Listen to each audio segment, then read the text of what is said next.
This time we have Kazuha versus Ayaka. Go down in the comments and make your prediction for who you think will win. Welcome to my guide for Gorou, a Geo support character. We will go over what the character does and how to use and build them, giving you all the information you need. Gorou is a character used to buff Geo teammates. He does this by creating fields that grant defense and Geo damage bonuses, utilizing Geo team compositions that stack multiple Geo characters.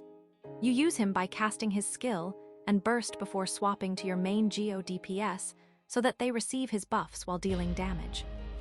Kit overview. Gorou's normal attack performs a standard bow combo with up to 4 shots, along with the usual aimed shot and plunging attack options. These attacks are rarely used in combat since Gorou spends very little time on field. They are mainly useful for triggering Favonius weapon effects or for occasional Geo application during elemental checks. His skill deals area of effect Geo damage and places a banner on the field that buffs the active character standing inside it. The exact buffs depend on how many Geo characters are in the party. With 1 Geo character, the active unit gains a defense bonus. With 2 Geo characters, the character also gains interruption resistance. With 3 Geo characters, the buff additionally grants Geo damage bonus. Only 1 banner can exist at a time, so the skill is simply placed before swapping to your damage dealer.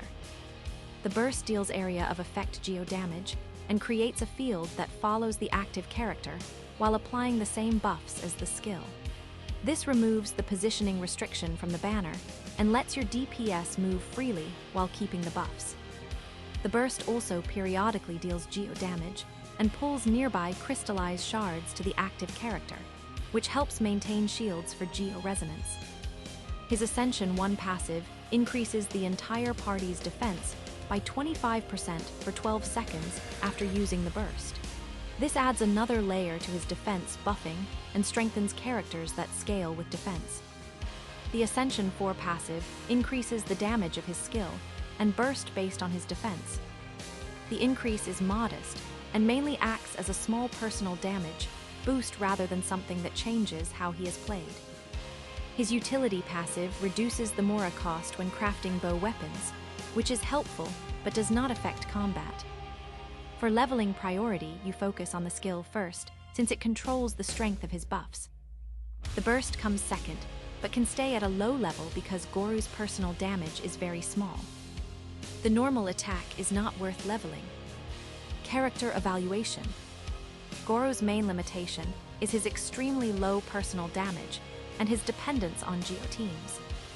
His buffs also have limited duration, which means his burst can feel important for keeping uptime. Many of his stronger benefits also come from constellations, especially the crit damage bonus for Geo damage at C6. His strengths are clear in Geo teams. He is the only dedicated defense buffer in the game, and he provides Geo damage bonus while taking almost no field time. His gameplay is simple since he only needs to use his abilities before swapping out. He is also inexpensive to build because he mainly needs energy recharge and crit rate to trigger Favonius effects. Weapon options. Favonius Warbow is his best option. It provides energy recharge and generates extra energy particles when Gorou lands crit hits. This helps him recharge his burst and also batteries the rest of the team. Elegy for the End is another 5-star option that provides energy recharge and a team buff that increases attack and elemental mastery. The buff can be difficult to trigger consistently with Gorou, so it is usually less reliable than Favonius Warbow.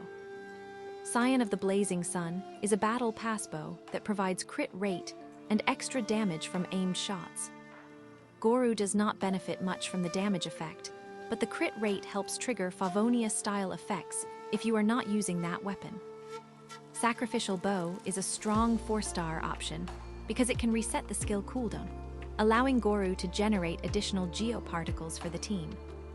End of the Line works as a simple energy recharge stat stick if other weapons are not available. Artifact sets. Scroll of the Hero of Cinder City is one of his best sets because it boosts the damage of teammates after triggering reactions such as Crystallize, which Gorou can easily do in Geo teams. Noblesse Oblige is another strong option, since it increases the team's attack after Gorou uses his burst. Geo-carries that convert defense to attack can still benefit from this buff. The exile helps restore energy for the entire team after Gorou uses his burst. The downside is the lower stats from being a 4-star set, which can make it harder to reach energy recharge requirements. Energy recharge is the preferred main stat for the Sands, since Gorou relies on frequent bursts to keep buffs active. The Goblet can be any stat because his personal damage is low, though Geo damage can slightly increase his skill and burst damage. Crit rate is the best choice for the Circlet, since it allows him to reliably trigger Favonius weapon effects. The most important substat is energy recharge until requirements are met, followed by crit rate, followed by defense %. Team composition. Gorou wants a Geo character together with another Geo character and another Geo character in their teams. His buffs scale with the number of Geo teammates, so Geo-focused teams benefit the most. Arataki Itto is one of the best partners since he scales heavily with defense and deals most of his damage during his burst window, where Gorou's buffs can be fully active. Noelle also converts defense into attack during her burst and benefits greatly from Gorou's defense buff and Geo damage bonus. Albedo works well as an off-field damage dealer who also scales with defense, allowing him to gain strong value from Gorou's buffs while generating Geo particles for the team.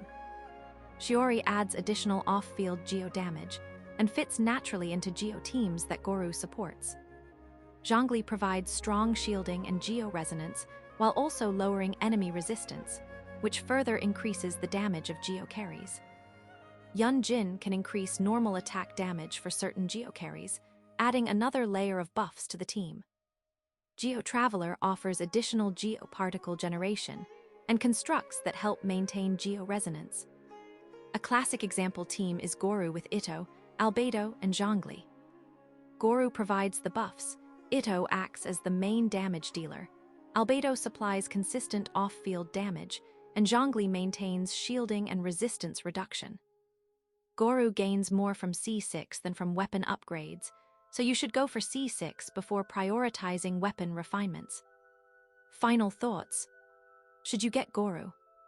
Like everyone says, if you like the character, that is the most important part since Genshin is a game after all. But if we look strictly at account value, Gorou mainly shines in Geo-focused teams. Accounts that already run Geo carries like Itto or Noelle, and have teammates such as Albedo or Zhongli, will gain a strong support that amplifies their damage with minimal investment. Accounts without Geo-focused teams will see much less value, since Gorou's buffs do little outside those compositions. That is all I have for you. I hope you enjoyed this Gorou quick guide. If you did, please consider liking the video and subscribing. If you didn't, I hope I can do better in the next video, and I thank you for watching this far.